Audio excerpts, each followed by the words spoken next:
أبزيت دليو أنصار تعلمها تسوي مالتي لذي دقيسنا كلنا فتصوم وتقرأ كهير قليل أنا دقيسة كله دمت سمعي بدت قبل كله تمن ينخسندي هذا التمن حاجات أم مرزان تلازنا بره حتى إرجزي زي لك تنفيه وقعش قبل مكيال دبال نيرو أجي سونا يبقى حكينا حنت بتسيتنا زمتنا حتى دلي يخدمه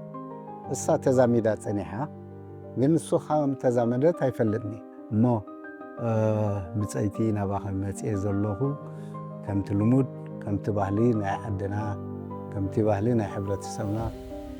وصلي كم بريل كي متى قلبت زخدوني رام هادن أبدا تنحكم هادن كدنا جي هادن تخيل كاس إيراب قال ملاي خاد صبنا جي انتهي الأمر رخيبكم ولهم هذا بتعينها هو احنا دا قتلها إيراب رخيبنا حمله ما حملهم مسيمنا فالو الجن زخانة كم ترى ترجم كتير خلاها أيد بتخ فنو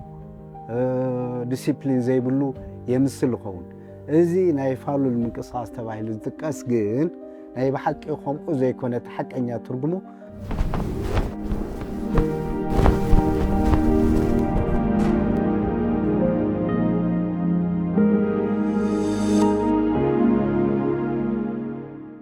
تقدلاي فصوم جرز جير نلمون قعبده حمص خدنا قعبده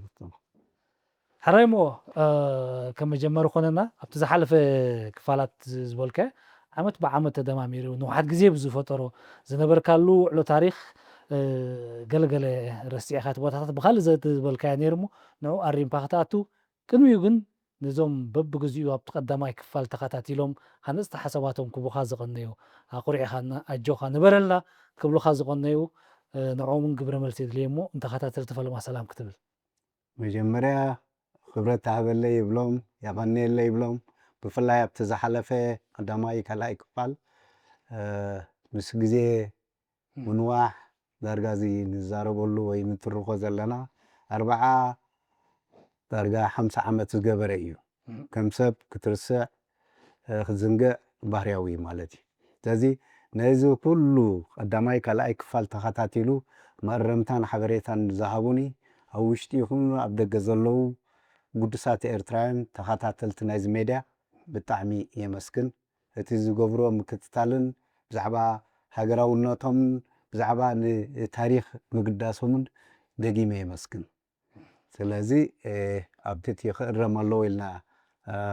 كنت أقصد لنا زلنا نا أبنات مجمريا ناي سالينا ونتات وي ناي تاشعي زريا كدر مسوطانا كابتي تحت خبابا وطينا أب حكمنا تعاق إمنا لزدورنا بدرجة جنبار قدما جنبار حكمنا ناي تسمهار تاشم ايتي لنا حليفنا زنورنا بعل دكتور تخستفى عدو زنوبروا إلى جمل يا تبحل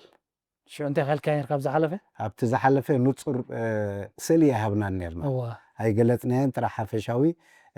ابت جنبار زنبره ناي سمهار قدم جنبار ناي ردي التحكمنا لنا حلفنا نيرنا اجكن لك اتا نصرت بوتا الى جمد تبايلا يتقس ازي ابيلا جمد تزدلنا حكمنا فنكنن قال تغيرنا لابز ملكتنا بوتا خدنا مالتي دكتور فؤاد زنبره بوتا ازيا هو دكتور تخستف فؤاد دكتور تخستف فؤاد هو ازي ابتي قدما جنبار زنبره تاشميها قال نسو تاساسير زخيد اتاناي دحري ناتنت محرت اواج تواهيبو ناتو مشتاين مدحرحر تواهيلهم يتقوسو هو اب حشكب كم زفانا نايم غير غليص انيره اب حشكب زيكونه ازي اون الى ابابيا تبحل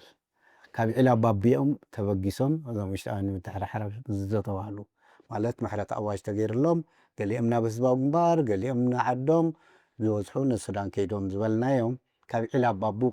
تباهلا تقرم الله اتاناي مرعى سنسرحات صوراوي مرعى أنا نصابان فتسيمنا الله زبلنايون حشكب زي كونت إلى بابيا بزيئن كرما اللوان كالي من الواش أبناي مغار كوخينات መጥቃዕቲ ዝገበርናሉ ብደም ሰብኣይ ጌርና ንዓዲ ገብሩ ዝኸድና ቀዳማይ ዝተታሒዙ ናይ መጀመርያ ዶሽካ ዝበልናዮ ዶሽካ ዘይኮነ 3 ኣፍ እዩ እዚ ተንክእረማ ዘለዎን እዚአን ብዓብዩ ከዓ ካብተን ኣገደስቲ መእረምታታት ዝበሃላ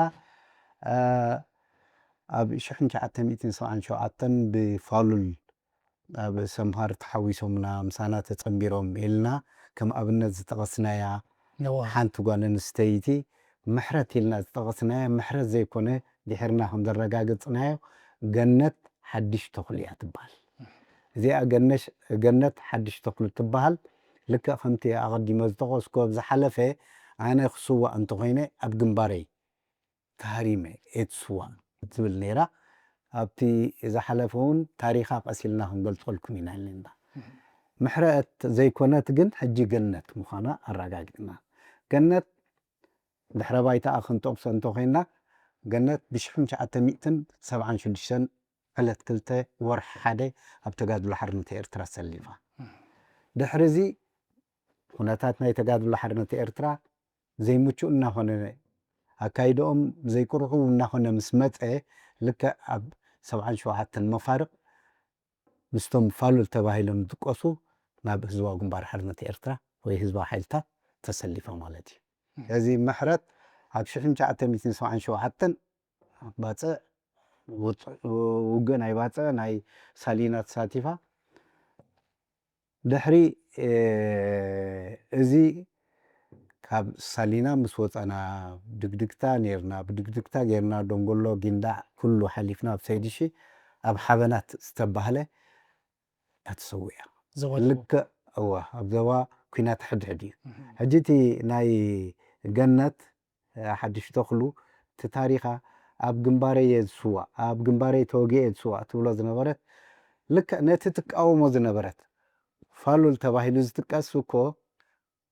መሪሕነት ተጋድሎ ሓርነት ኤርትራ ፋሉል ክብልዎ ዝኽኣሉ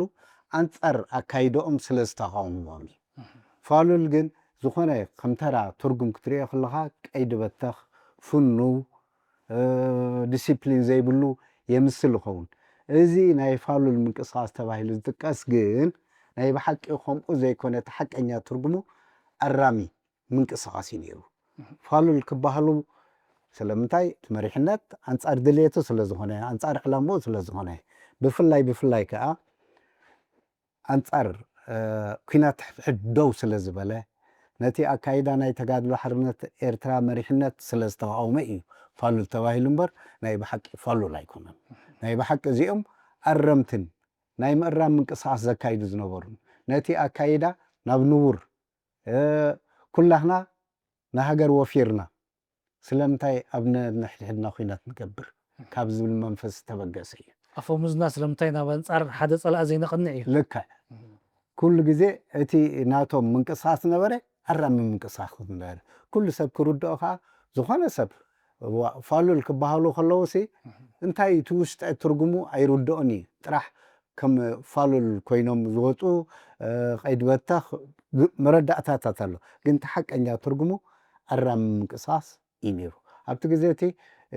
ብጉጅለ ድዮም ብውልቂ ድዮም ዝመፁ ኣስታት ካብ 200 ካብ 100 ስጋብ 700 ኣቢሎም ብጥርንፍን ብውልቅን ዝመፁ ናብ ህዝባዊ ሓይልታት ምስትንክር ፍጻሜ ከዓ ኣብ ዝተመደብዎ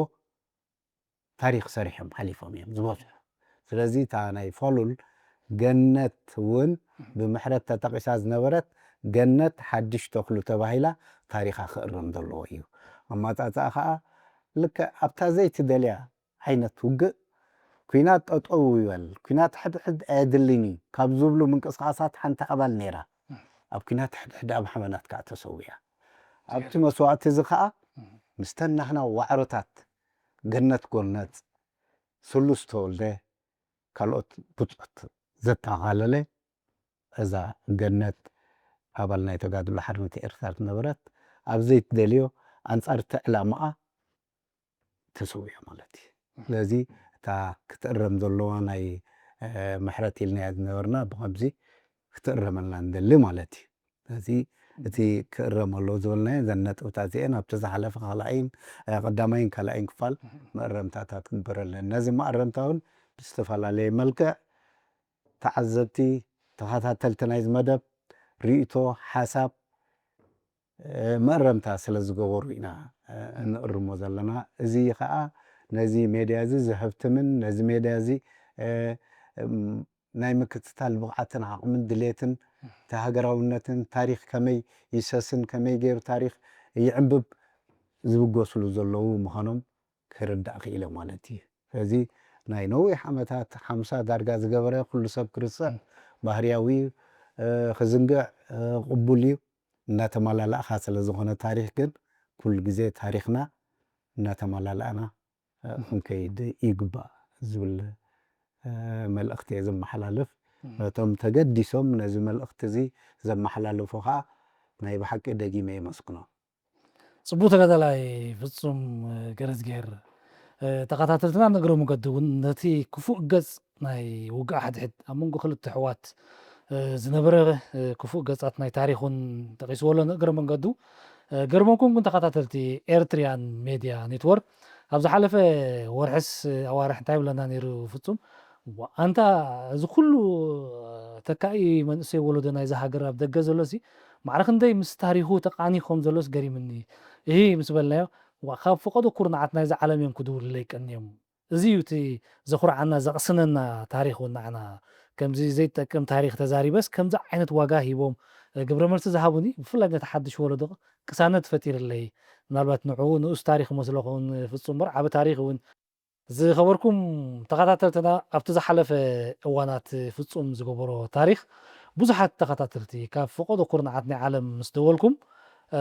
ፍጹም ማዕረ ክንደይ እቲ ተካእ ወለዶ ኣብቲ ታሪክ ተቃኒኹም ዘሎ ዕግበት ከም ዝፈጠረሉ ጠቒስልና ማለት እዩ ብሕጂ እውን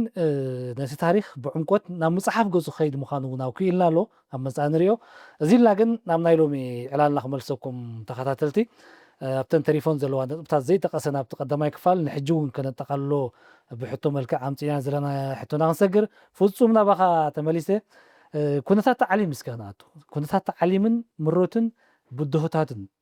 ክትፍልመልና ሞብዚ ናይ ሎሚ ክፋል ወጌርና ናብ ዝርዝራት ናይ ታሪክ ናትና ጽቡቕ ኩነታት ታዕሊም መጀመርያ ከምቲ ኣቐዲመ ዝተቆስኮ ብዝሓለፈ ክፋላት ካብቲ ናይ ደቂ ኣንስትዮን ትሕቲ ዕድመን ኢልና ናብ ናይ ዓበይቲ ታዕሊም ኢና ከይድና ኣብቲ ግዜ እቲ ናይ ብሓቂ ሕፅረት ጥሜት ነይሩ ዝኾነ ሙሉእ ቀረብ ኣይነበረን ካብቲ ቀንዲ ዝዝክሮ ኣነ ኩሉ ግዜ ብታሪኸይ ብፍላይ መጀመርያ ታዕሊም ንሕና ምስቶም ዓበይቲ ኢና ንዕለም ኢልና ናብኡ ምስ ከድና እታ ዝነበረት ሕፅረት ናይ መግቢ ሓርጭ መፅያ ተጋዒታ ልክዕ ከምዚ ሸሓኒቲ እምኒ ተገምጢላ ብውዕታት እንዳተኸኸት ኮላ ከምዚ ኢለ በሊዐ ኣንዲድኒ ወዲቓ ተራእኻ ተወዲኣ ዘየላ ኣጋጣሚ ብታ ግዜ እቲኣ በዓል ሃብትንኪኤል ወለገርግሽ ደራሲ ሕጂ ናይ ደልያ ሓርነት ደሪሱ ዘሎ ናይ ፖለቲካ መምህር ስለ ዝነበረ ነቶም ተዓለም ተሓደስቲ ይከታተል ርኢ መጋገቦም እንዲ ካልእ ሂወቶም ምስ ካልኦት መሳርሕቲ ኮይኑ ኣብታ ግዜ እቲ ኣብታ ቦታና ልክዕ እዛ ፍጣሜ ንሓይ ከተጋጥመኒ ከላ ይርአኒ እሞ ቆልሕ ተበልካ ምግቢ የለ ገለ የለ ሒዙኒ ናብታ ቤት ፅሕፈቱ ሻሂን ቅጫን ናብኣ ይረክብ ሻሂን ቅጫን ኣብቲ ግዜ እቲ ሽዑ ካልእ ነገር ፍሉይ ነገር እዩ ምክንያቱ ዋላ እታ ሻሂ እውን ሕጂ ክሪኣ ከለኹ ድሕሪኡ ዝሰትዎ ኮ ሻሂ ከምኣ ሻሂ ዘላ ኮይኑ ይስምዓለኒ እዚ እቲ ናይ ታዕሊም ንባዕሉ ኩሉ ንወዲ ሰብ መልክዑን ቅርፁን ኣካይዱን እናትሕሰ እዩ ትኸይድ ታዕሊም ከም ሽሙ ብኩሉ መለክዕታት ብወታደራዊ መዳይ ፖለቲካዊ መዳይ ማሕበራዊ መዳይ ኣብ ኩሉ በቲ ልክዕ ወታደር ናይ ወታደር ኣካይዳን ስነስርዓትን ሕጋጋትን እናተማሃርካ ወታደራዊ ታዕሊማትን ትምህርትት ኣለካ ፖለቲካዊ ትምህርትኻ ፖለቲካዊ ንሓትካ ሓብ ክብል ንምንታይ ትቃለስ ኣለኻ ስለምንታይ ትቃለስ ኣለኻ ንምርግጋጽ ፖለቲካዊ ንሓትካ ሓብ ምባል ቀጻሊ ትምህርቲ እዩ ኣብቲ እውን ብሱል ኮንካ ማሕበራዊ ህይወት እንታይ እዩ ነገራት ከመይ እዮም ኣብቲ ማሕበራዊ ህይወት ከዓ ማእቶት ጽርግያ ካልእ ዝተፈላለየ ንህይወትካ ንመነባብሮኻ ዘድልየካ ዕንጨይቲ ወፊርካ ምምጻእ ንዕለታዊ መነባብሮኻ መጋግብኻ ምግብኻ ዘድሊ እዚ ኩሉ ተጣሚሩ እዩ ትኸይድ ልክዕቲ ናይ ህዝባዊ ግንባር ሓርነት ኤርትራ ይንቃሕ ይወደብ ይተዓጠቕ ዝብል ኣባሃላሲ ካብ ታዕሊሙ እንትውገሶ ኢኻ ክልስ ሓሳብን ግብርን ምዝማድ ልክዕ ክብረ ሓሳብን ክልስ ሓሳብን ግብርን ምዝማድ እዩ በቲ ከዓ ኩሉ ግዜ እቲ ተጋዳላይ መበገሲ ዝወስደና ኣብቲ ግዜ እቲ ናይ ወርሒ ድያ ናይ ወርሕን ፈረቓን ናይ ክልተ ሰሙን ታዕሊም እየን ነይረን በዚአን ጌርካ ግን ኣብቲ ኣሃዱታትካ ቀጻልነት ኣለዎ ተቐጻልነቱ ልክዕ ወታደራዊ ታዕሊም ምስ ግዜ ምስ ኩነታት ምስቲ ዘለኻዮ ድፋዓት ተመሳሳሊ ንጥፈታት ወታደራዊ ንጥፈታት ተካይድኻ ፖለቲካዊ ትምህርቲ ከይድኻ ኣካዳሚያዊ ትምህርቲ ከይድ ካልእ ኩሉ ምክንያቱ ንዓኻ ይቐርጸካ ማለት እዩ ልክዕ ናይ ብሓቂ ተጋዳላይ ይገብረካ እዚ መንፈስ እዩ ታዕሊም ብፍላይ ናይ ታዕሊም ዕላምኡን ውፅኢት ታዕሊሙን ዘሕለፎ ምረት ታዕሊም ላዕልን ታሕትን ምስ ዘጋጥሞ ናይ ጸላኢ ምንቅስቓሳትን ካልእን ኣብዛ ሃብቲንክኤል እዚ ክጠቕሶ ፀናሕዎ ናይ ፖለቲካ መምህርና ሓንቲ መፅሓፍ ኣዳልዩሎ ድልያና ሓርነት ትብል ብደቂቕ ተዘንቲን ተገሊጹን ስለ ዘሎ እታ መፅሓፍ ክትንበብ ብዝሓሸ ኮይኑ ይስምዓኒ እዚ ንሕና ንገልጾ ዘለና ሓፈሻውን ሕፅር ዝበለኒ ማለት እዩ ጽቡቕ ተጋዳላይ ፍጹም ገረዝጌር ኣብዚ ሕጂ ተቕሶ ዘለኻ ሃብቶም ሚካኤል ወልዲ ጊዮርጊስ ደራሲ ድልያና ሓርነት ብተቕሶ ኣለኻ እሞ ካብኣ ከይወፃና ኣብዚ ተዓሊም ምስኡ ዝኸይድ ምረትን ፅንኩርነትን ትገልጾ ፀናሕኻ ኣብኣ ተረኺቡስ ምስ ረኣያካ ናትካ ኩነት ወዲእካ ካብቲ ናይ ምግቢ ኩነታት ሓንቲ ኣልዒልካስ ምግቢ ሃሰስ ዝነበረሉ እዋን ሸሃይስቲነት ትብል ፀኒሕካ ድሓር ግን ኣብኣ ምስ ረአኻዮ ድሕሪ ነዊሕ ግዜ ገዲም ተጋዳላይ ኮይንካ ነቲ ዘለኻዮ ኣሃዱ 101 ገለ ወኪልካ ናብ ካልኣይ ወገን ናብ ካልኣይን ሓድነታውን ውድባዊ ጉባኤ 87 ክትሳተፍ ምስከትካ ነቲ ኣሃዱ ወኪልካ ከካብ ናቱ ኣሃዱታት ማለት እዩ ንሱ እውን ናቱ ኣሃዱ ወኪሉ መፂኡ ኣብኡ ተረኺብኩም ነርኩም እስከ ብዛዕባ እዚኣ ከመይ ነይራታ ሽዑ ተጋጣሚታት ከመይ ተጓንፎታት ናይ ሸዓን ክዝክረልና እዋ ኣጋጣሚውን ምስቲ ዝነበረ እቶም ወከልቲ ቁጥሮም ኳ ክንዝኽብል ኣይክእልኒ ናይ ውድብ ሙሉእን ብደገ ወከልቲ ናይ ሓፋሽ ውድባትን ዘጠቓለለ ስለ ዝነበረ ኣጋጣሚ ኩሉ ግዜ በቢ ዘለኻዮ እቲ ውክልና በቢ ዘለኻዮ ኣሃዱታት ስለ ዝኾነ ናይ ኣጋጣሚ እውን ተራኺብና ኣጋጣሚ ኣብታ ብሓባር እውን ስእሊ ዝወፃና ያለና ኣብቲ ናይ መስርሕ ናይ ምርጫን ገለን ስለዚ ኣብዚ ካልኣይ ሓድነታዊ ጉባኤ ዲ ኣብቲ ካልኣይ ውድባዊ ጉባኤ ሓድነታውን ካልኣይ ውድባዊ ጉባኤ እዚ ሓድነታውን ካልኣይ ውድባዊ ጉባኤ ብዓብዩ ነቲ ህዝቢ ብፍላይ ንህዝቢ ኤርትራ ከዓ መሰረሆ ዝፈጠረ ነቲ ደረጃ ቃልሲ ኣብቲ ዝለዓለ ደረጃ ዝበረኸ ምክንያቱ ኣብቲ ዝሓለፈ ከምቲ ጠቐስኮ ኩናት ሕድሕድ ንባዕሉ ኣብ ታሪክ ናይ ሰውራ ኤርትራ ፀሊም ታሪክ ዘለዎ እዩ እዚ ካልኣይን ሓድነታውን ውድባዊ ጉባኤ ግን ነቲ ህዝቢ ኤርትራ መሰረሆ ፈጢሩ ዘብለኒ ዘሎ ኩሎም ደቂ ሓንቲ ሃገር ንሃገር ምእንቲ ናጽነት ዝወፈሩ ብዝተፈላለየ ናይ ዕላማታት ፍልልይ ግን ኣብ ነንሕድሕድ ኩናት ዝነበረ ነዚ መዕለቢ ተገይሩሉስ ህዝቢ ኤርትራ ደቅና ሰሚሮም ዋላ እውንታ ደርፍላ ኣቶም ደቀየ ትብል እዚ ንባዕሉ ንጸላኢ ዘርሓደ ንተጻባእቲ ቃልሲ ኤርትራ ዘድከመ ናይ ኣእምሮ ድኻማት ዝፈጠረሉ ሓያል ውድባዊ ጉባኤ ከም ዝነበረ ይጥቀስ ይኽእል ኣብዚ ውድባዊ ጉባኤ እውን ከም ኣብነት ክትጥቀስ ትኽእል ሓደ ደረጃ ምዕባለ ንናጽነት እውን ዘቃላጠፈ ዓብ ስጉምቲ ንቅድሚት ዘሰጎመ ከም ዝነበረ ክጥቀስ ይከኣል ሓርበኛታት ኣቦና ወልደ ማርያም ዝተዛረብዎ ዘረባ ቀሊል ኣይኮነን ናጽነት ደልየ ሲኢነያ ናጽነት ግን ሕጂ ረኺበ እያ ዝብል መንፈስ ንናጽነት ዝተንከፈ ወይልኡ እዛ ናጽነት ሃገር ዝተባረኸትን ዝተቐደሰትን ሃገር እያ እዚኣ ዝትንክፍ ወይሉ እዚኣ ዘውዲ ዝተንከፋ ወይልኡ ዝብል መልእኽቲ ብኣቦና ወልደ ማርያም ካብቲ ዓቢ ኣብቲ ፍጻሜ ናይቲ ካልኣይን ሓድነትና ጉባኤ ዝነበረ እዩ ካልእ ናይ ኣቦና ኢብራሂም ስልጣኑን ንኽልቲኦም ሓደ ሁኑ ኣስላማይ ክስተናየ ትበሉ እዚ ገዛእሱ እዚ መልእኽቲ እዚ ቀሊል መልእኽቲ ይነበረን ሕጂ እውን ሰረት ሒዙ ዝኸይድ ዘሎ እዩ ስለዚ ኤርትራ ብሓርበኛታት ወለድናን ሓርበኛታት ተጋደልትን ወርሳይን ብኣጠቓላሊ ኮሪሓን ከቢራን ትኸይድ ሃገር ምዃና ቀጻሊ እውን ኣብቲ ዝለዓለ ደረጃ ክትበፅሕ ዘየጠራጥር ምዃኑ እዩ ክገልጽ ይኽእል ስለዚ ካልኣይ ሓድነታዊ ጉባኤ ብሰፊሑ ሰፊሕ መግለፂታት እኳ እንተሎ ብቐንዱ ግን ተን ፍረፍረ ነገር ንኤርትራ ንኸተቃላጠፍን ርእሳ ንኽትክእልን ናጽነት ኣውርዕቲ መግዛእቲ ንኸተውርድን ዘቀላጠፈ ጉባኤ ከም ዝነበረ ክጠቕሶ ይኽእል ጽቡቕ እዚ ኣፀር ዝበለ እዚ ይመስል ተጋዳላይ ፍጹም ገረዝጌር ተኸታተልትና ካልኣይን ሓድነታን ውድባዊ ጉባኤ ከም ዝፍጹምን ዝገልጾ ዝነበረ ኣብ መጋቢት ናይ 1987 እዩ ተኻይዱ ድሕሪ እዚ ጉባኤ እዚ ምስ ተኻይደ ዳርጋ እቲ ሩሱን መጥቃዕትታትን ዕውትን ናብ ናጽነት ዘቀላጠፈን ጉዕዞ ናይ ታሪክ እዩ ከይዱ ከም ትኩልኩም ትፈልጦ ማለት እዩ ድሕሪ እዚ ጉባኤ እዚ ናደው መጽ እዩ ስርሒት ፈንቅል መጽ እዩ ብዓብዩ ዛዛሙ ኩናት ንናጽነት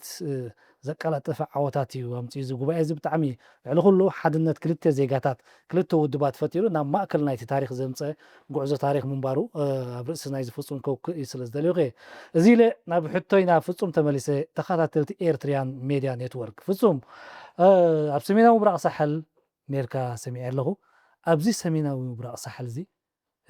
እቲ ፊት ንፊት ኣንጻር ጸላኢ ተካይድዎ ዝነበርኩም ኩናት ክኣክል ናይ ተፈጥሮ ኩናት እውን ነይሩ እቲ ካልእ ገጽ ናይ ኩናት ንብሎ ማለት እዩ እስከ እቲ ብባህሪ ዘጋጥመኩም ዝነበረ ተጻብኦታት ትገልጸና ኣዝዩ ፍሉይ ዝነበረ ናይ ባህር ተጻብኦ ነይሩ ይበሃል እሞ ታይት ናይ ባህር ተጻብኦ ዝነበረ ኣብ ግንባር ሰሜናዊ ምብራቕ ሳሕል ብኣጠቓላሊ ኣብቲ ገድሊ ብቃልሲ ኩሉ እቲ ባህርያዊ ፀገማት ነይሩ እዩ ንኣብነት ኣብ ሰሜናዊ ምብራቕ ሳሕል ጥሜት ነይሩ ዕርቃን ነይሩ ካልእ እቲ መነባብሮ ዝሓየለን ዝኸበደን ነይሩ ንሓንቲ ወጠሎኒ ማይ ንኽተሰቲ ክልተ ወጠሎኒ ማይ ካብ ዒላ ወይ ካብ እቲ ማይ መምፅእ ገይረን እናተቐባበላ ዘስተይ ኣለዎ እዚ ሕጂ ትምረት ናይ መነባብሮ ማዕርኽ እንዳይ ከቢድ ከም ዝነበረ እዩ ካልእ ዝተፈላለየ ናይ ባህሪ ፀገማት ንኣብነት ኣብ ሰሜናዊ ምብራቕ ሳሕል ዝነበረ ኣትማን መርዛማት ከም ዝነበሩ ኣብዚ ሰሜናዊ ምብራቕ ሳሕል ተመን ንኣብነት ብናተይ ተመክሮ ክገልጾ እዛ ፀጋማይቲ ኣብታ ህሩማት እዚኣ ኣጋጣሚ ደቂሰ ነይረ ደብረ እመን ነጥብ ብራኸ 1234 ኣቢሉ እዩ ዝኸውን ኣዝዩ በሪኽ ደብረ እመን ኣብ ሩባ ጠገሕ ስለ ዝነበርኩ ኣነ ግን ነጥቢ 727 እዩ ነይሩ ነጥቢ ብራኸ ናይቲ ኣብዚኣ ቦታ ደቂስና ከለና ናይ እምዳድ ቤት ጽሕፈት ናይ እምዳድ መንቀሳቐሲ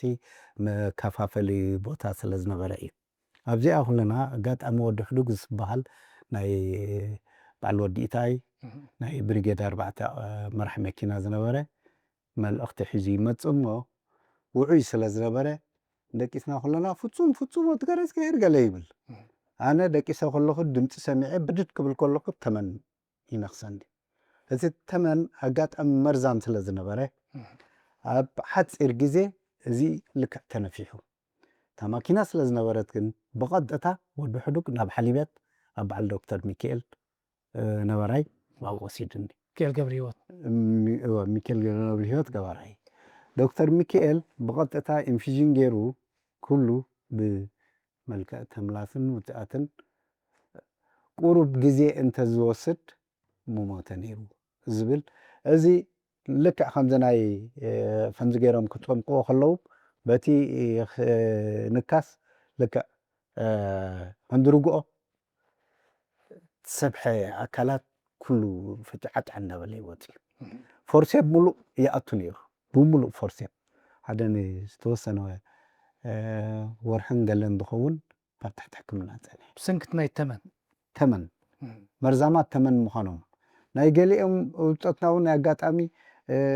ኣነ እኮ ኣጋጣሚ ዕድል ገይረ እታ ማኪና ስለ ዝነበረት ብቐጥታ ኣብታ ሕክምና ከይደ እምበር ኣብ ምድንጓይ እውን እንተዝህሉ ልክዕ ከምዚ ዝመኻኸ ኢድ ከምዚ ዝመኻኸ ጎማ ኢዶም እውን ዝተጨባበጠ ነይሩ ብመንከስቲ ናይ ደም ገለ እውን ዝተሰውኡ ነይሮም ስለዚ እቲ መርዛም ተመን ናይ ሰሜናዊ ራእሲ ሓል ብጣዕሚ ኣብ ካልእ ክፋላት መሬት ናይ ኤርትራ ተጋዳላይ ዝንቀሳቐሱ እውን ኣይነበረን ማለት ኣይኮነን ባህሪ እውን ኣብ መስዋእቲ ግድኡ ይገብር ነይሩ ልክዕ ሕጂ እንታይ እዩ እቲ ፀገም እቲ ኩናት ኣንፃር ፀራኢ ጥራሕ ኣይኮነን ኩናት ኣንፃር ባህሪ እዩ ውሕጅ ኣሎ ውሕጅ ተሰውኡ ኣለዉ ብበርቂ ዝተሰውኡ ኣለዉ ናይ በርቂ እሞ ከዓ ዝገርመካ ልክዕ ፈሓም ኢኻ ትቕየር እዚ ብሓይንና ዘጋጥመና ኣብ መስርሕ ብኩሉ ሰብ ኩሉ ተጋዳላይ በብኩርንዑ ዘጋጥሞ ዝነበረ እዩ ውሕጂ ሰብ ዝወስተልካ ኣሎ ተጋደልቲ ብውሕጅ ተሰውኡ ኣለዉ ናይ በርቂ ሕቶ ኣሎ ስለዚ ባህሪ እውን ግድኡ ገይሩ እዩ ማለት እዩ እዚ ተጋዳላይ ዘብሎ ወይ ገደሊ ዘብሎ እኮ ብኩሉ ኩርናዕ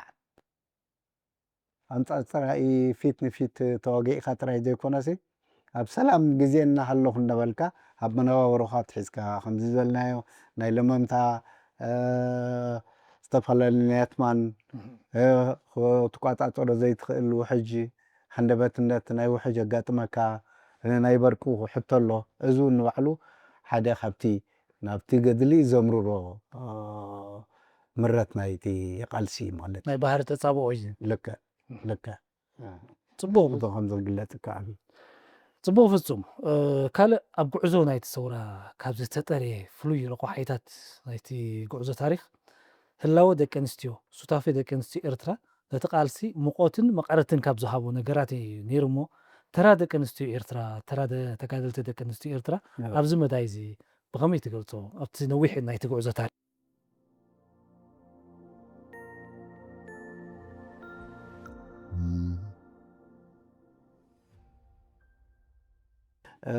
ተራ ናይ ደቂ ኣንስትዮ ኣብ ቃልሲ ክትገልፆ ዝኸበደ እዩ ተራ ናይ ደቂ ኣንስትዮ ቃልሲ ድርብ ቃልሲ ይበሃል ድርብ ቃልሲ ዘይኮነስ ዝተደራረበ ቃልሲ እያ ኣነ ዝብሎ ምክንያቱ ደቂ ኣንስትዮ ቃልስን ሓያል ምንባሩ ሓደ ንልዕልነት ናይ ወዲ ተባዕታይ ዝቃለሳ ምንባረን ብካልኣይ ደረጃ ልክዕ ከም ወዲ ተባዕታይ እውን ብረተን ዓጢቐን ዝቃለሳ ምንባረን ብሳልሳይ ደረጃ ከዓ እቲ ኣብ ሕብረተሰብና መንፈስ መስፍናዊ ባህሊ ልዕልና ናይ ደቂ ኣንስትዮ ትሕትና ናይ ደቂ ኣንስትዮ ልዕልና ናይ ደቂ ተባዕትዮ ነዚ ኩሉ እዚ እየን ቃልስታት ኣካይደን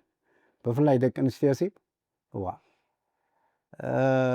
ከም ጓል ኣንስተይቲ ኩሉ ግዜ ኣትሒትካ ትሪኣ ግምት ኣይትህባን ኣብ ቃልሲ ግን ወዲ ተባዕታይ እታ ቅድሚኡ እታ ናይ ገድሊ እታ ኣካይዳ ከም ተጋዳላይ እሰን ግን እቲ ካልእ ናተን ውሽጣዊ ሽግር ባህርያዊ ፀገማተን እቲ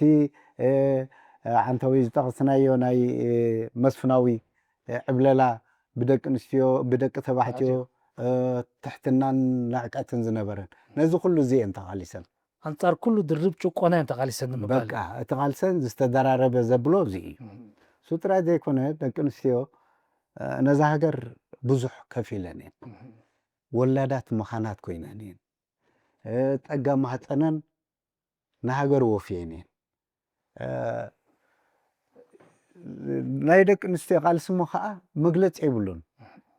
ብፍላይ ከዓ ኣብቲ ከም ግንባር ሰሜናዊ ምብራቕ ሳሕል ክትሪኦ ከለኻ ማይ የብለን ምስ ባህርያውነተን ናይ ፅሬት ሕቶ ኣሎ ኣብ ዝተፈላለየ ኩናት 24 ሰዓታትና መዓልታት ዝኸይድ ኩናት ሃልዩ ብዘይ ዝኾነ ይኹን እቲ ናይ ኣዴታትን ጉዳይ ክመፅእ ክእል ንኩሉ ዝተጣዊረን ዝቃለሳ ደቂ ኣንስትዮ ስለ ዝኾናሲ ካብዚ ንላዕሊ ወዲ ተባዕታይ እታ ሓንቲ ሒዝዋ ዝኸይድ ዋላ ሓንቲ ፀገም ዘለዎ ኣይኮነን ከም ሰብኡይ ዋጋ ኣንጻር ፀላኢ ይንቀሳቐስ ካልእ እሰን ግን እቲ ባህርያዊ ሽግራት ኣሎ እቲ ዕብለላ ናይ መስፍናዊ ዕብለላን ካልእን ኣሎ ነዚ ኩሉ ሰጊረን እየን ኣብቲ ዝለዓለ ተዋጋእቲ ኮይነን የዋግኣ መራሕቲ ኮይነን ኩናት መርሓ ፅኑዓት ኮይነን ነፅንዓ ስለዚ ናይ ደቂ ኣንስትዮ መግለፂ እሞ ኣነ ብዝለዓለ ደረጃሲ እቲ ናተን ቃልሲ ወይ ዝኾነ ወዲ ተባዕታይ ተቃሊሰ ዝብል ናተን ቃልሲ ግን ዝተደራረበ ዕፅፍታት ዝያዳ ዘለዎ እዩ እየ ዝብሎ ብፍላይ ነቲ ሰውራ ምእንቲ ሃገር ምእንቲ ህዝቢ ክብላ እቲ ዝግበአን ወላዳት ምዃነን ንባዕለን እቲ ናተን ፀጋ ተውበአን ምምካኑ ንባዕሉ እዚ ኣብ ታሪክ ሰውራ ኤርትራ ክስነድን ንዘለዓለም ከም ታሪክ ኣብ ካልእ ዓለም ተራእዩ ከምዚ ኣሎ ኢለ ኣነ ይኣምን ምክንያቱ እዚ ታሪክ ናይ ደቂ ኣንስትዮና ዓብይ እጃምን ግደን ዘበርከታ እየን ስለዚ በዚ እውን ዝግለፅ ኣይኮነን ናይ ደቃይቕ ናይ ገለ ዓብይ ታሪክ ክፀሓፍ ዘለዎ ክስነድ ዘለዎ እየ ዝብል ኣነ ብፍላይ እዞም ደቅና ሓደሽቲ ወለዶ ናይ ታሪክ ተመራመርቲ ኩሉ እቲ ብዝተፈላለየ ኩርናዕ ታሪክ ናይ ደቂ ኣንስትዮ ዓብይ ሰነድ ክስንዱ ይኽእሉ እዮም እዚ ናይ ደቂ ኣንስትዮ ጉዳይ ብሕፅር ዝበለ ኣነ ብዝገልፆ ሓፂር ኣገላልፃ በዚ ክዓፁ ይኽእል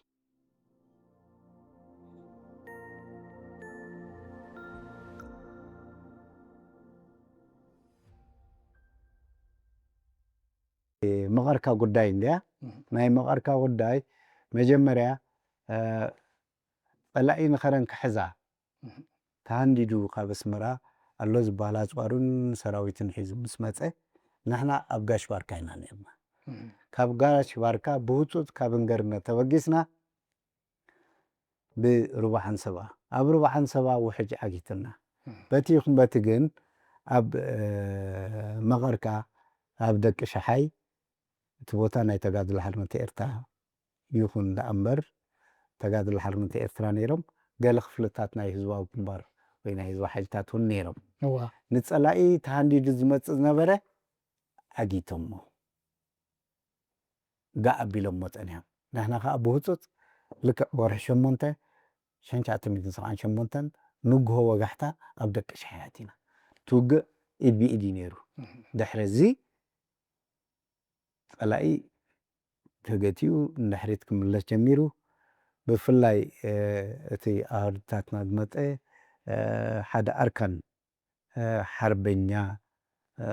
ቆራፅ ወይ ጅግና ዝተሰዋኣና መስርዕ ማሽንጋን እያ ነይራ መስራዕና ኣብዛ ግዜ እዚኣ ኢማም ኪዳነ ዝበሃል ብጣዕሚ ንፀላኢሲ ከምዘይንቀሳቐስ ገይርዎ ኩሉ ታርጌታት ናይ ፀላኢ ግን ኣብ ልዕሊ እታ ማሽንጋን ኮይኑ ዋ ኣብታ ግዜ እቲኣ ኣነ ዋ ኢማም ፀላኢ ኣሲሩልካ ኣሎ እናገላበጥካ ቦታ እንዳቀየርካ ተኩስ ኢለ ካብኡ ከይድን ደብዳብ ኣብ ርእሲኡ ክዓርብን ሓደ ኮይኑ ሸዓን ሰውኢ እዚ ካብቶም ክጥቀሱ ዝግብኦም ኢማም ኪዳነ ሓደ ካብቶም ናይታ ማሽንጋን ኣቦ ማሽንጋን ንብሎ ሓርበኛ ከም ታሪክ ብዕድመ ካነውን ድፍእ ዘበለ እዩ ግን ብጣዕሚ ናይ ኣቦነት ናይ ቆራፅነት ኩሉ ጅግንነት በጃ ሃገርን ህዝብን ዝሓለፈ ክጥቀስ ዝግብኦ እዩ ምክንያቱ ምረት ናይ ኩናት መቐርካ ብጣዕሚ ሓያል ኣብቲ ዝሓለፈውን ተቓቒስናዮ ነርና ናይቲ ኣኻውሕ ስከጆ ኮይኑ ተፈናጭሉ ዝሃርመካ ናይቲ ቆልቃል ተጀልዕፉ ዝሃርመካ ኣብታ ግዜ እቲኣ ጥሜት ነይሩ ሙሉእ ለይቲ ማይ ጀነብ ክብል ነይሩ እዚ ኩሉ ተጣዊሩ እዩ ንጸላኢ ሓጊትዎም ማለት እዩ በቲ ናህሪ ኣብቲ እዋን እዚኣ ክትጥቀስ ኢልና ኢና ኣዝዩ ጽቡቕ ነገር እዩ ተጋዳላይ ፍጹም ተኸታተልትና ገለ ጸሓፍቲ ታሪኽ እውን ኣብዚ ጉዕዞ ናይ ታሪክ ደቂ ኣንስትዮ ኣተኪሮም ካብ ዝበልዎ ገለገለ ተዘካሪ ጥቕስታት እንታይ ኣሎ ቃልሲ ደቂ ኣንስትዮ ኤርትራ ምስ ናይ ካልኦት ህዝብታት ዓለም ጉዕዞ ናይ ታሪክ ደቂ ኣንስትዮ ኤርትራ ኣገናዚብካ ንኣብነት ናይ ቻይና ቪየትናም ላኦስ ጉዕዞታት ናይ ታሪክ ርኢኻ ምስ ናይ ጓል ኣንስተይቲ ዝዳረግ እንኮ ታሪክ እውን የለን ኢሎም ኣብ በዓል ቪየትናም ንኣብነት ኣብቲ ደጀናት ደቂ ኣንስትዮ ብብዝሒ ነይረን ኣብ ቅድመ ግንባር ዝረጋረጋን ዝስውዓን ኣንጻር ፊት ንፊት ጸላኢ ግን ኣይነበራን ስለዚስ ተራ ኤርትራዊት ጓል ኣንስተይቲ ኣብዚ ጉዕዞ ናይ ታሪክ እዚ ሓደ መስተንክር ስንክሳር ናይ ታሪክ እዩ ኢልካ ጥራይ ክሕለፍ ዝከኣል ከምቲ ኩሉና ንፈልጦ ተኸታተልትና ሓድሽ ወለዶውን ከምኡ እዚ ኢለና ፍጹም ተመሪሰ ተጋዳላይ ፍጹም ኣብ ንኣብነት ግንባር ሰሜናዊ ሳሕል ኣብቲ ምሮቱ ጽንኩርነቱ ኣተኪርካ ክትዕለና ጸኒሕካ እሞ ከይተሓፀብካ ነዊሕ እናጸናሕኻ ከይበላዕኻ ነዊሕ እናጸናሕኻ ኩናት ከይኣክል ባህርያዊ ነገራት እውን እናሰነፈካ ክትጋደል ምኽኣል እሞ ድማ ብዝተናውሕ ዓመታት ክትቅጽል ምኽኣል ኣብቲ ተጋዳላይ ዝነበረ እንታይ ዓይነት ሃገራዊ ራዕይ ነይሩ ነዚ ኩሉ እንዳበድሀ ናብ ዓወት ክበጽሕን ገሊኡ እውን ብመስዋዕት እናተረፈ ዝመፀ ናይቲ ሽዑ ዝነበረ ሃገራዊ ወለዶ ኣብቲ ራእዩ ኣተኪርካ ስካ ትዕለና ፍጹም ሕጂ ኩሉ ግዜ እቲ ቃልሲ ገድሊ ምረት እንዲ ነቲ ምረት ግን ተጋዳላይ ብመልክዕ ጭርቃን ዋዛ ዳእላ ነቲ ምረትሲ ኣመሓርር ኣብ ሂወት ይቕይሮ ነይሩ ማለት እዩ ትመቐረት ኣብ ምረት ንብሎ እዩ እታ ምረት ኣብ መቐረት ትበሃል ኣባህላ ኣሳያ ምክንያቱ ካብ ዜሮ እውን ዝተወገሰ ኣይኮነን ንኣብነት ንሱ ዝነበረ ፅንኩር ኩነታት ካብቲ ተዛረብቲ ወይ ሰራሕቲ ዘረባ ንብሎም ብፆትና ኣለዉ ተረከብቲ ዘረባ ክጠቕሶም ኣጋጣሚ ስዋእት እዮም መብዛሕትኦም ንኣብነት ኣብ ግዜ ጥሜት ዓንተ ወይን ጠቕስና ነርና ኣብ መኣዲ ኢድካ እእትዋ ኣቢልካ ካልኣይ ግዜ ዘይትደግመላ ምስ ኮነት ወይለይ ሎምስ በስማእምን ተመስገንን ብሓደ ኮይነን ኢሉ ጠቒስዎ ሕጂ ነዚ ብሰሓቕ ብጨርቃን እቲ ሰብ ነቲ ጥሜት ኣይኮነን ክሳይ ዝገብር እቲ ዳእላታት እቲ ጨርቃን ናብኡ እዩ ዘድህብ ከምዚ ዝኣምሰለ እዩ እዚ ሚካኤል ሚራን ሚረሻን ኣብ ማራት ተሰዊዩ ብ1982 ዓመተ ምህረት ካልእ ከምኡ ተመሳሳሊ ረዘነ ተኽላይ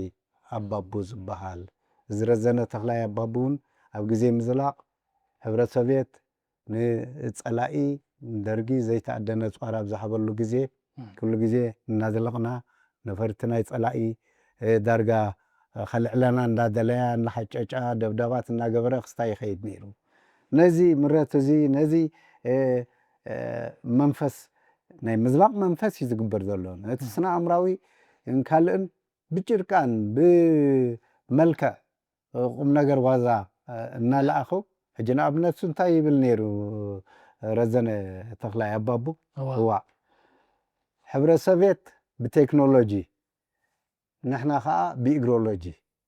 እዚ ግንባር ምዃኑ እወ ንሕና ከዓ ብኢግሮሎጂ እንታይ ማለት እዩ ተቃልሲ ነዊሕን መሪርን እዩ ዓወትና ግን ናይ ግድን እዩ ሕጂ ፀላኢ ዘይተኣደነ ሓገዝ ረኺቡ እኳ ከምዚ ከነዘልቕ ዘገድደና ኩነታት እንተተፈጥረ ብናይ ቴክኖሎጂን ካልእን ንሕና ከዓ ብኢግሮሎጂ እዚ ሕጂ ትበሃላሲ እቲ ፅኑዕ ናይ ምዃንን ኣብ ዝተናውሐ ትዕወት ምዃንካ ዝገልጽ መንፈስ እዩ እዚ እውን ብተመሳሳሊ ኣብ 83 ኣብረሂ ተሰዊዩ እዚ ናይቶም ስዋኣት ዝነግር ዘሎ ረዘነ ኣነንያ ዝበሃል ወዲ ኣነንያ እውን ንባዕሉ ኣብቲ ጆካት እኒና ናእቱ ዘለና ኣብቲ ዋዛ نتي جدل زفاخصو نتي مرات ناي جدل زقلل نتي تقادلاي بمزنقع ملكع دي بوازا ملكع عبيلكا دي حيلو ناي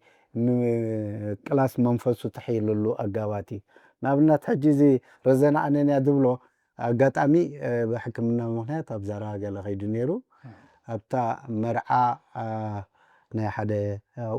زمرعى وطوت نيرو أبتا مرعى يأطمو أبتا مرعى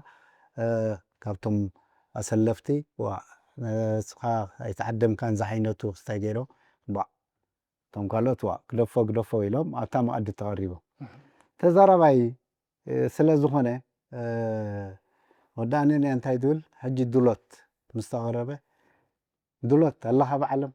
كابزين رئيكا شو عمت كوينو قال له كلهم تم أبتا مؤدي زنورو سحيقهم مالتي كابز سلف سيراين هو دولت الله هديها أو علم الله هديها قال قبت تركب زرباتاتي لاحراي نبعلوون أبتا مؤدي كل تزباء انقدت ترخيبو بلعيو ساتيب أبتا مرعو تخيدو كبرات هبلنا يغني لنا تمريعهم ما مريعهم نايلو مهنياتو ساتيو على قبو مقبوليع مالتي ريو زي فلو سقان قال نوا أبدو فاعل ما تصدر إذن وعلو حجي خطي نتي خستاي دون فاقصو نتي غالسي مرات زد كسايز قبري أجي كم زي عينة جوكات مليئي قالون زي قعوش قبري مكيال دبهال نيرو أجي سو ناي بحقينا حانت بتايتنا زمتنا حتى دلي يخدا مو السا تزاميدات سنيحة ግን እሱ ከም ተዛመደት ኣይፈለጥኒ እሞ ብፀይቲ ናባኸ መፅአ ዘለኹ ከምቲ ልሙድ ከምቲ ባህሊ ናይ ዓድና ከምቲ ባህሊ ናይ ሕብረተሰብና ቆፅሊ ከምብረልከ መፅአ ይብላ እሳ ግን ኦሬዲ ተቢላ ስለ ዘላ ዝምድና ጌራ ስለ ዘላ እንታይ እትብሎ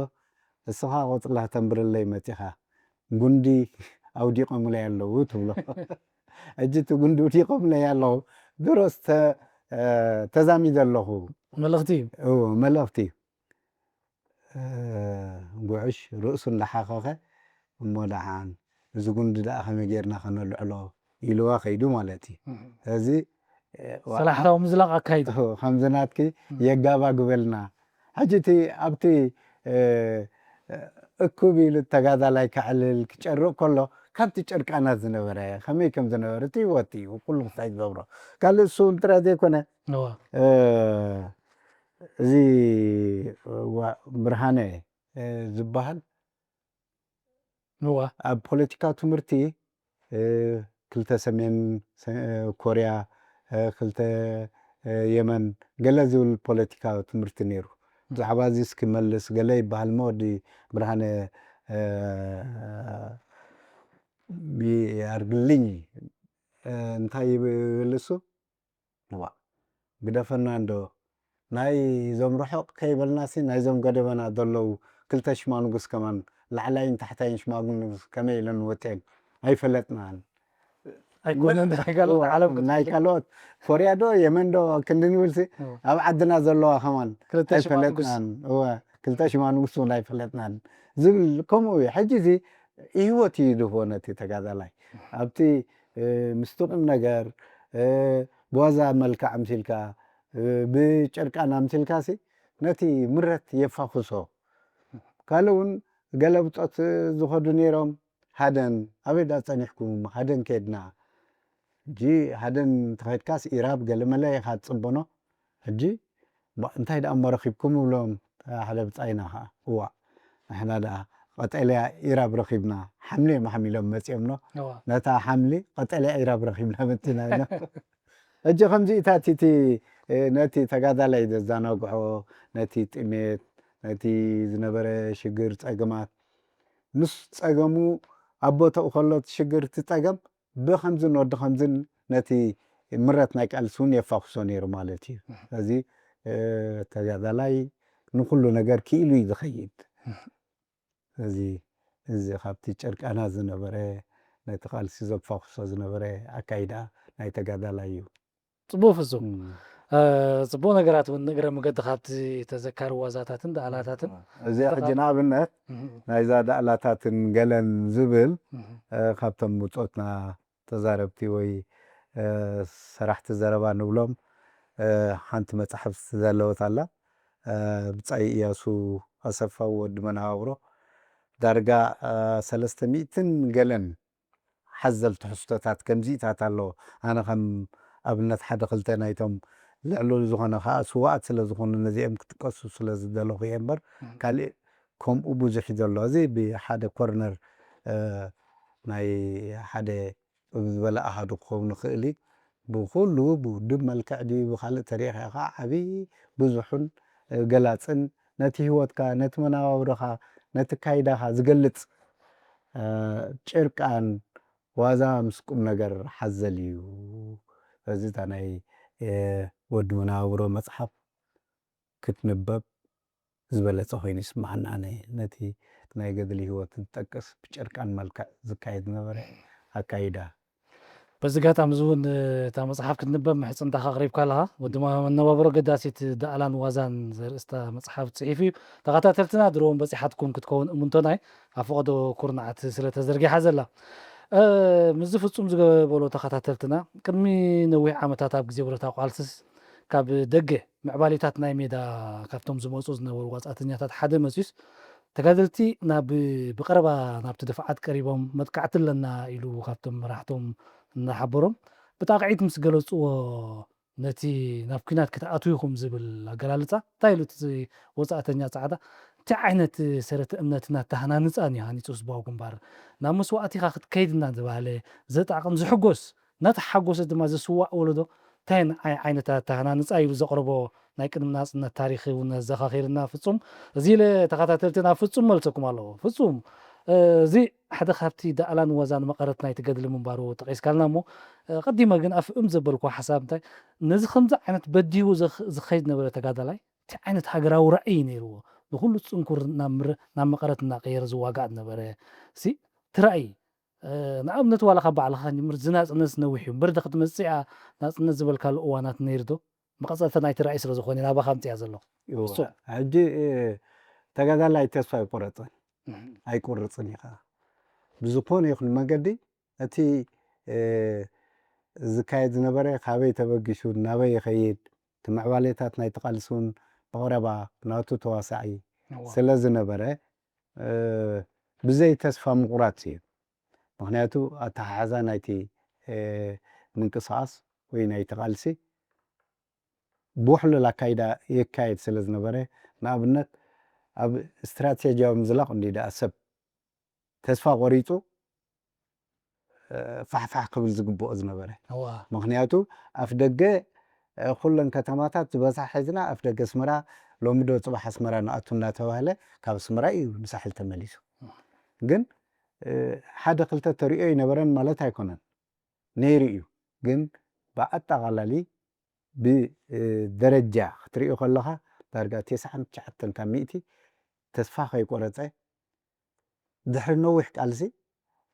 ቃልስና መሪር እዩ ዓወትና ግን ናይ ግድን እዩ ዝብል ጭርሖታት ኣብ ግዚኡ ኣብ እዋኑ እቲ ዝወሃብ ዝነበረ ጎስጓሳት ዓብይ ተራ ግደ ነይርዎ እዩ ተጋዳላይ ከዓ ተስፋ ከይቆረፀ ኩሉ ፀገማት እናሰገረ ሓንቲ መዓልትላ እናበለ እዩ ዝኸይድ ነይሩ ሓንቲ መዓልቲ ከዓ መፅያ ስለዚ ዝኾነ ተጋዳላይ ኣነ ብመንገደይ ክሪኦ ከለኹ ብጀካ ሓደ ክልተ ሰባት ስለ ዝኾንና ኣብ ባህሪ ኣብ ጠባያት ኣብ ኣተሓሳስባኦም ኩላትካ 100 ካብ 100 ሓደ ይትኸውን ኢኻ ግን በቲ ዝካየድ ዝነበረ ጎስጓሳት ናይ ትውድብ ዝግበር ዝነበረ ኣተሃናንፃ ናይ ሓንጎል ቃልሲ መሪር ምዃኑ ኣብ ዝተሓላለኸ ጉዳይ ክህልዎ ከም ዝኽእል ነዚ ኩሉ መስርሕ ሰንጢቡ ክዕወት ከም ዝኽእል ሓንቲ መዓልትላ ናጥነት ሓንቲ መዓልትላ እናበለ ክንደይ ይተሰዊዑ ዓዋትና ሓፋሽ ዓወት ክጎናፀፍ ምዃኑ እናኣመነ ተሰዊዑ መፅያ ስለዚ ብዝኾነ ይኹን መንገዲ ተጋዳላይ ብኒሕ ብሓቦ ረኺቡ ይኮነን ዘድለ ኩሉ ብዕጥቂ ድዩ ብትሕዝቶ ድዩ ብሎጂስቲክ ድዩ ብኩሉ ዝተማልአ ረኺቡ ይኮነን ተሓዊቱ ቃልሲ ስለ ዝኾነ ግን ነቲ ቃልሲ ከመይ ገይሩ ሰውሮ ብኸመይ መንገዲ ዕወት መወዳእታ ኸ ናጽነት ህዝቢ ኤርትራ ኣርዑት መግዛእቲ ካዕልዮ ምዃኑ ኣሚኑ እዩ ተቓሊሱ ስለዚ በዚ መንገዲ ዳርጋ ተስፋ ቆሪፁ ይኸይድ ስለ ዘይነበረ ኣብ ዓወቱ ከረጋግፅ ኢሉ ማለት እዩ ስለዚ ተጋዳላይ ብሙሉእ ተስፋ ኢሉ ጽቡቕ ፍጹም ተንቀሳቒሱ ኣብ ምዝላቕ ተቒስካ ዳርጋ መላእ ኤርትራ ተሓረር ኣብ ዝበሃሉ 5 ከተማታት ናይ ኤርትራ ተሪፎናሉ ዝነበራ ካብ ሰይድሽ ማዕደ ሱመራ ክተዝልቕ ናብ ሳሕል ቀሩራ ዝኽእሎ እዩ ዝኽእሎ ኣብዚ መዳይ እዚ ግን ካብቶም ሽዑ ዝነበሩ መሪሕነት እቲ ዓብ ዝበሃል እውን 30 25 ዘይግመቱ ካብ ዋና ጸሓፊ ጀሚርካ ተመክሮታት ናይ በዓል ቻይና እናምጽኡ ንውዕሎ ጉዕዞ ናይ የናን ናይ ቻይና ቻይና ከማ ክንዚ ጉዕዞ ተጓዒዞም እሞ ድሓር ተዓዊቶም እናበልካ ጉ ዝካየድ ነበረ ጎስጓስ ኣብቶም ሽዑ ዝነበሩ ብዕድመ ንኡሳት ግን ከዓ ብሱላት ነቲ ሽዑ ዝነበረ ሰውራዊ ተቃላሳይ እናጎስጎሱ ናብ ዓወት ዘብፅሑ ዝነበሩ ኣብቶም ወደብትን ሓለፍትን ኣቲኻ ክንታይ ትዝክር ሽዑ ስኻውን ከም ተቃላሳይ ኣብቲ እዋንቲ ሕጂ እንታይ እዩ ክትግምቶ ከለኻ ናላታ ራእይ ናይ ናጽነት ናይ ነዊሕ ነቲ ቃልሲ ዘበገሱን ዝመርሑን ክትሪኦም ከለኻ ብዕድመ ዋ ከመይ ገይሮም እዛ ሓሲቦም ከመይ ገይሮም ንዘየለ ክህሉ እዮም ገሚቶም ኢልካ ኢኻ ትሓስብ ምክንያቱ ብዕድመ ተሪእኻ ምናልባሽ ዝበዝሑቶም መሪሕነት እንተሪእኻ ካልኣይ ዓመት ሳልሳይ ዓመት ዩኒቨርሲቲ ደቂ 25 እንደ ብናተይ ግምት ምናልባሽ 7 በፅሑ ኾኑ ገሊኦም ስለዚ በቲ ይኹን በቲ ግን ራእይ ናቶም ናብ ኩሉ ኣስሪቦሞ እቲ መንፈስ ናይ ምቅላስ ንኩሉ ኤርትራዊ ወይ ንዝኾነ መንእሰይ ኣብቲ ቃልሲ ከም ዝወሳእ ገይሮሞ ስለዚ ዝነበረ ተራ ናቶም ቀሊል ኣይነበረን ኣላይ ናይቲ ቃልሲ መሪሕ ናይቲ ውድብ ዝለዓለ ኣበርክቶ ስለ ዝገበሩ ኩሉ ሓደ መንእሰይ ብፍላይ ኣብ ሰብዓታት ዝወሓዘ መንእሰይ ናጽነት ልዕሊ ዝኾነ ከዓ ጠላኢ ጠላኢ ምዃኑ ኣብ ዘረጋገፀሉ ግዜ መግዛእቲ እንታይ ምዃኑ ምረት ምዃኑ ጸላኢ መግዛእቲ ሓያል ምዃኑ እዚ ኩሉ መረዳእታ እንዳዓበየ እንዳሰፍሐ በቲ ዝካየድ ነበረ ጎስጓሳት ኣስተምህሮታት ኩሉ ሓደ ኣብቲ ቃልሲ ደው ክብል ክኢሉ ማለት እዩ ሳላ ደው ዝበለኻ ተዓወት ተጎናፂፍና እዚ ኣብቲ ግዜ እቲ ዝነበሩ መሪሕነት ነቲ ሰውራ ዝቕልስዎ ዝነበሩ ነቲ ሰውራ ዘዕልይዎ ዝነበሩ ከድንቆም ምኽእላነ ምክንያቱ ምስ ዕድሚኦም ርኢኻ እቲ ሓሳብ ከመይ መፂ ንዘየለ ከዓ ናጽነት ኤርትራ ዘየለ ናጽነት ክመጽእ ግቡእን ግድነትን ምዃኑ ኣሚኖም ዘንቀሳቕሱ ቀሊል ኣይነበረን እዚ ተራናቶምን ዝለዓለ ምንባሩ ክዝከር ዘለዎ እዩ ኣዝዩ ፍሉይ ነገር እዩ ንናጽነት ብራእይ ርኢኻ ብኣካል ክትሪኣ ምኽኣል ከምዚ ኸ ተኸታተልትና ምስ ተጋዳላይ ፍጹም ገረዝጊሄር ዝኸይድ ዘሎ ዕላላት እናቐጸለ እዩ ናብ ኣጋ መወዳእታ ናይ ሕቶታትና እውን ንቕጽል ኣለና ተጋዳላይ ፍጹም ናባኻ ተመሊሰ መቐጸልታ ናይቲ ክጠቓቕሶ እውን ፀናሕካ ሕቶ እዩ ዝስዕብ ተራ ፖለቲካዊ ትምህርቲ ኣካዳሚ ስፖርት ባህሊ ኣብ ምድፋዕ ናይቲ ጉዕዞ ታሪክ ተርዎ መዓል ክንደይ ነይሩ ትብል هو لكتي وتادرا هنا تطرح ተጋዳላይሲ ኣብቲ ናይ ሰላም ግዜ ሓደ ንቕሓቱ ፍርኽ እንተኾይኑ ፖለቲካዊ ትምህርቲ ምሃር ኣለዎ ወታደራዊ ዓቕሙ ክብርኽ እንተኾይኑ ወታደራዊ ስልጠናታት ክህልዎ ኣለዎ ነዚ ከዓ ብቐንዱ ዝጥርንፎ ኣካዳሚ ካብ ዜሮ ተበጊሶም ናይ ካርታ ኣንበብቲ ዝኾኑ ማይም ኣጥፊኦም ናይ ካርታ ኣለይትን መራሕትን ዝኾኑ ስለዘጥረየ እዩ ከዚ እቲ ዝካየድ ዝነበረ ቃልሲ أنصار طلعي طرح برتا وعدك زيكونه نود سب بفلاي تجادلاي كم تجادلاي نأتي زخدو زول علامة نمنتاي علامة خيدا له بوليتيكا نقحتو بسلت بتي أكاديمية وتمرتو عقمو مخنياتو نحري أكاديمي هاليو عقم انتدأ هاليو بقعت انتدأ هالي أمبيبو خرداء خيل نجارات هاسفيحو خريئة مخيل بتزامادي نخلو أبقمتها تأتيو خيد خيل سبورتو نبعلو حدا أكل نايتي زكايد نبرن فتاتي فتحدا قل لك أخنت وطادرا وخنتا سبورتون نود سب زدليو نود سب زحدو سيو أكلاو بقعات يخون أو سبورت كله نابنت حنت قفل سرايت مش حنت قفل سرايت كنت كتم طلا أتي أول نايت قفل سرايتات زريو باهتا زريو دستا زين وعلو قلي لاي نبرن مخنياتو ودسب كله تزدلي نجارات قال أبتي محبراوي ባህላዊ ንባዕሉ ሓደ ካብቲ ጎስጓሳ ኣካላት እዩ እዚ ባህሊ ይኹን ስፖርቲ ይኹን ኣካዳሚ ይኹን ፖለቲካዊ ትምህርቲ ወታደራዊ ትምህርቲ እዚ ኩሉ ተኣሳሲሩ ዝኸይድ ስለ ዝኾነ ነቲ ተጋዳላይ ሙሉእ ክገብሮ ዝኽእል ከዓ እዚ እዩ ምክንያቱ ኣብ ዝኾነ ጥራሕ ፀቢብ ኣካይዳ ዘይኮነ ዝኸይድ ብሰፍሐ ሓንጎሉ ብዝለዓለ ደረጃ ኣስፊሑ ንኩሉ ነገራት ንኽርኢ ተኻይደ እዩ እዚ ቶም ምሁራት ኣካላት ተማሂሮም ዝመፁ ነቶም ዘይተማሃሩ መሃይም ኣብቲ ዝለዓለ ደረጃ ስጋብ ሻብዓይ ሻምናይ ከከም ደረጅኡ ዝበፅሕ ኣሎ ሻድሻይ ሓምሻይ ዝበፅሕ ኣሎ እዚ ካብ ዜሮ ማለት እዩ እዚ ቀሊል ንጥፈታት ኣይነበረን እዚ ከዓ ውድብ ብመደብ ሒዙ ንተጋደልቱ ብኩሉ መለክዕታት ዓቕሞም ሓፍ ንምባል ዘካይዶ ዝነበረ ቃልሲ እዩ እዚ ዋላታ አንተ ወይ تعليم ኢልና ተጠቐስና ይሁን تعليم ንገዛእታ መበገሲ ናይዚ ሕጂ ንጠቕሶ ዘለና እያ ድሕሪ تعليمን ኩሉ ተጋዳላይ تعليم ወዲኡ ኣባህዱ ምስከደ እዘን ዝበልናካ ንጥፈታትን ስለ ዘላ ኩሉ ግዜ እቲ ንጥፈት እናዓበየ ተሓሳስባ እናማዕበለ ሰፊሕ ኣረኣያ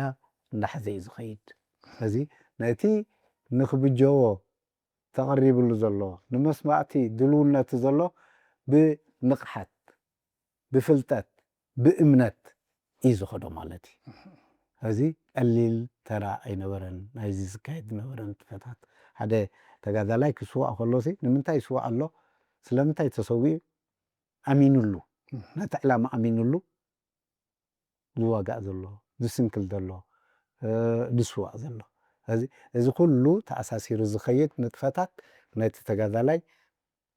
أب نقحتو أبريقو ማለት እዩ ጽቡቕ ተጋዳላይ ፍጹም እሞ ካብ ሰፊሕ ድሕረ ባይታ ናብ ምስላፍ ናይቲ ብሮታዊ ቃልሲ ከምኡ እንዳበለ ክሳብ ናጽነት ዝመፀ ጉዕዞ ማሕበራዊ ሂወትካ እውን ኣብቲ ዝሓለፈ እዋን እውን ስለ ዝጠቐስናዮ ብክንደይ ውሉዳት ምዃንካ እውን ጠቒስካ ኢኻ ናብ ዋጋ መዛዘሚ ግን ብከምዚ ዝቐነየ ዘናጥዋ ታሪክ ብመልክዕ ሕቶ ኣቕሪብኩም ክምለስ ነይርዎ ኣብ ከምዝን ዝነበረ ኩነት ከይጠቐስኮ ክሕለፍ ኣይነበሩን እሞ ክብሎ ደልየ ትብሎ ነጥብታት ተሎ ከተቐምጠልና ዘይተተንከፈ ነገራት ወይ ፍሉይ ነገራት ኣብቲ ጉዕዞ ናይ ታሪክካ ክበሃሉ ነይርዎም ትብሎ እዋ እዚ ለኳ ሕጂ ሲ ክስታይ ገብር ኣይክእልኒ ማለት ሲ ኣንቲ ኣነ ምዛ ትገብርዋ ዘለኹም ለዋታት ታሪክ ኣይተበርበረን ዘሎ جينا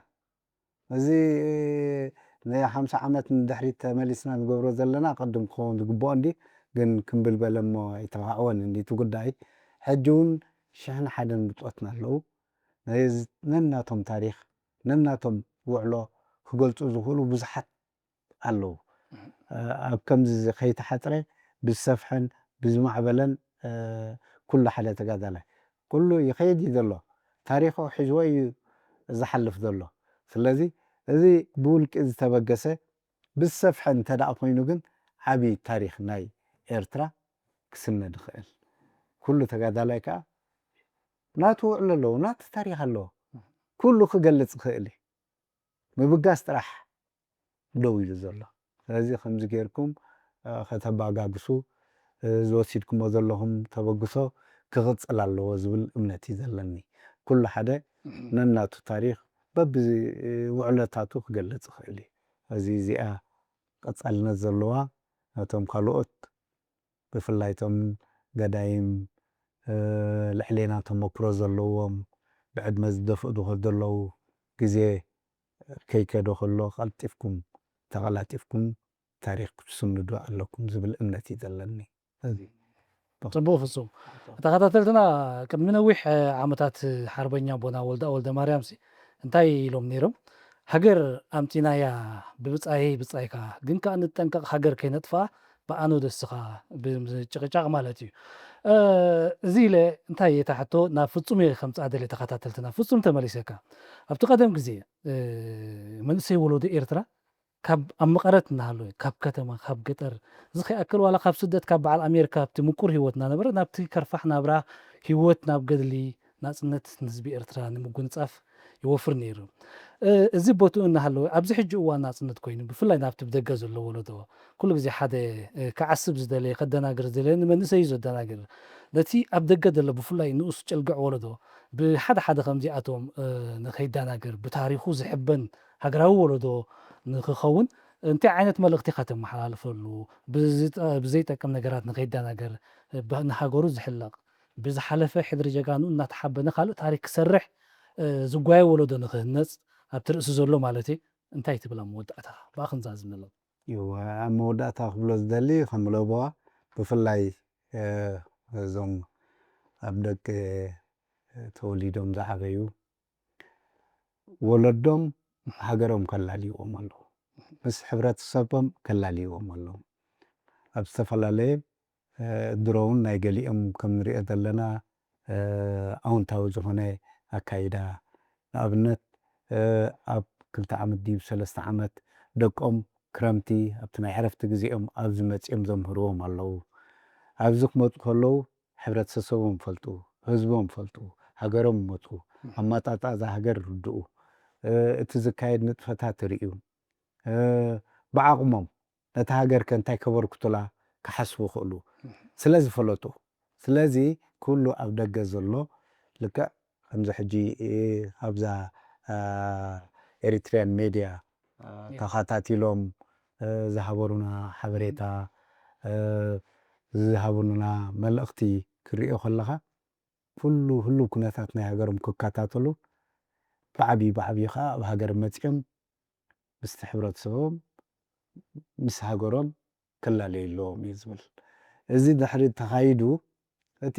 ኣብ ርሑቕ ዘሎ ይኹን ኣብ ውሽጢ ዘሎ ይኹን ተዋሂዱ ነታ ሃገር ክገብራ ክእል ህላዌኣ ክረጋገፅ ክእል ብዝተፈላለየ ኩርናዕ ዝመፅእ ዝተፈላለየ ፀባውታት ኣፍልጦ እንተሃልዩካ ብኣፍልጦ ጌርካ ክንትምክተዎም ትኽእል ኢኻ ብኩሉ መለክዒታቱ ስለዚ ኣብ ደገ ዘለዉ ኤርትራውያን ንሃገሮም ንህዝቦም ተገዳስነቶም ኣይርኢን ማለት ኣይኮኑን ካብቲ ዘለዎ ብዝለዓለ ደረጃ ከልዕዩ ተገዳስነቶም ክሰፍሑ ብፍላይ ደቆም ደቂ ደቆም ሃገር እንታይ ምዃና ሃገራውነቶም እንታይ ምዃኑ መን እዮም ታወት እዮም ብስድራ ቤት ዓዱ መፂኡ ክርኢ ከሎ ናይ ዓዱ ባህሪ ልምዲ ስነ ምግባር ክርኢ ክእል ስለዚ እታ ሓንቲ ከም ለቦዋ ዝብላ ኩሉ ሓደ ልክዕ ንኣብነት ዝግበር ዘሎ ንጥፈታት ኣብዚ ብማዕዱ ኮንካ ኣይርድኦምን ክኸውን ይኽእል መፂኦም ግን ኣብዚ ዋላ እታ ኩዕሶ መሰተኦም ተፃዊቶም ፍቕሪ ይዘሕድረሎም ኣነ ዝፈልጦም ኣለዉ ናይ ሓንቲ ስድራ 4-5 ቆልዑ ዘለዎም ኣብ 3 ዓመት ይመፁ እዚ ይመሃሩ ኣካዳሚ ትግርኛ ከምሰቦም ይመሃሩ ወታብታ ቤት ትምህርቲ ኣትዮም እቶም ተምሃሮ ተላለዮም ርክባት ገይሮም ሕጂ ይመፁ ዋላ ወለዶም ኣይምፁ ባዕሎም ይመፁ እዚ ሕጂ ንባዕሉ እቲ ኤርትራዊ ኣብ ዝኾነ ኩርናዕ ዘሎ ናብ ሃገሩ እንድሕር ክመፅእ ክኢሉ ኩነታት ናይ ሃገሩን ህዝቡን ባህልን ልምድን ስነ ምግባር እንድሕር ፈሊጡ ሓደ ፀዳእ እዩ ኣይንኸስሮምን ኣለና ማለት እዩ እቲ ኤርትራዊ ኣብ ዝኾነ ኩርናዕ ይሃሉ ክመፅእ ክኽእል ኣለዎ ዝብል እምነት እዩ ዘለና ኣነ ዝመስል ዝነቕሐ ሃገራዊ ወለዶ ንህነፅ ቅድም ሃገር ትቐድም ዓይነት ኢኻ መልእኽቲ መሓላሊፍካልና ልክ ፍጹም ንተኸታታሊ ክልተ ክፋላት ዝሃብከና ኣብ ታሪክ ምርኩዝ ዝገበረ ሓበሬታ ብስም ኩሎም ተኸታተልቲ ኤርትሪያን ሜድያ ኔትወርክ ኣዝና ኢና ነመስግነካ ድሕሪ ዝተናውሐ እዋን ብካልእ ምዕባሌታት ናይ ታሪክ ይኹን ናይ ካልእ ምዕባለ ክንረኽበካ ተስፋ ንገብር ንሕጂ ግን ደጊምና ደጋጊምና ብስም ኩሎም ተኸታተልትና ነመስግነካ ኦኬ እምበርከስ ዝኸበርኩምን ዝኸበርክንን ተኸታተልቲ ኤርትሪያን ሜድያ ኔትወርክ ንተኸታታሊ ክፋላት ምስ ተጋዳላይ ፍጹም ገረዝ ገይር ከነካይዶ ፅንሕና ዕላላት ናይ ታሪክ ምርኩዝ ዝገበረ ማለት እዩ ኣብዚ ዛዚምና ኣለና ደጊምና ብስም ኩልኻትኩም ተኸታተልትና ንተጋዳላይ ፍጹም ገረዝ ገይር ነመስግን ዝመፅእ እዋን ድማ ብካልእ ፍልይ ዝበለ ትሕዝቶ ታሪክ ክንመፀኩም ኢና ምስ ካልኦት ኣጋይሽና ስለዚ ጀጋኑ ደቂ ኤረይ ንስለቲ ምክታልኩምን ትህቡና ዘለኹም ሓነፅቲ ሓበሬታታትን ድማ ብቐፃሊ ነመስግን ሕጂ እውን ነዚ ብቐፃሊ ናባኹም ነብሎ ዘለና ትሕዝቶታት ኣብ 10 ሰዓት ናይቲ ወትሪ ትገብርዎ ሼር ላይክ ሳብስክራይብ ምባል ሕጂ እውን ኣይትረስዑ ኣዝና ኢና ነፍቅረኩም እዚ ቀረፃ እዚ ወይ እዚ ቃለ መጠይቅ እዚ ኣብ ነካይደሉ ዘለና ቅንያቱን ብዙሓት ካባኹም ካብ ደገ ንኤርትራ እናመፁ ድምቀት ከተማና ድምቀት ሓፋሽ ህዝብና ድምቀት በዓላትና ኮይኖም ሙቆት ፈጢሮምሉ ዘለዉ ነዚ ሃገር ዲያስፖራ እውን እዚና ኢና ነመስግነኩም ኣብ ኮይትኩም ድምቀት ኣብዚ መፂኹም እውን ድምቀት ትኾንዎ ኣለኹም ነዚ ሃገር እሞ ከመስግን ኢለ ተኸታተልትናቶም ዘይወሓስኩም ናብ ኤርትራ እውን ክትውሕዙ ጠለለት ክረምቲ ለምለም በለስ እውን መሊኡ ዘሎ ኤርትራ ኣብዚ ሕጂ እዋን ብዝኾነ እዚ ኢለ ዕላለይ በዚ ክዛዝም ምሳኻትኩም ዝፀናሕኹ ብምድላውን ብምቕራብን ዝመደብ ዮናስ ኣብርሃም ገርኣልፋ ምስ ሰኣልቲ እዚ መደብ ፊት ንፊተይ ዘሎ ሚካኤል ኪዳነ ብየማናይ ጎነይ ዘሎ ካልኣይ ሰኣላይና ድማ ሳሙኤል የማነ ወዲሙን እዩ ዘሎ ክሳብ ኣብ ቀፃሊ ብካልኦት ትሕዝቶ ንረኽበኩም ተኸታተልቲ ደቂ ኤረይ ኣዝና ኢና ነፍቅረኩም ብሩህ ቅነ ኤርትራና ወትሩ ግዜ ንቅድሚት ትመርሽ ዓወትና ሓፋሽ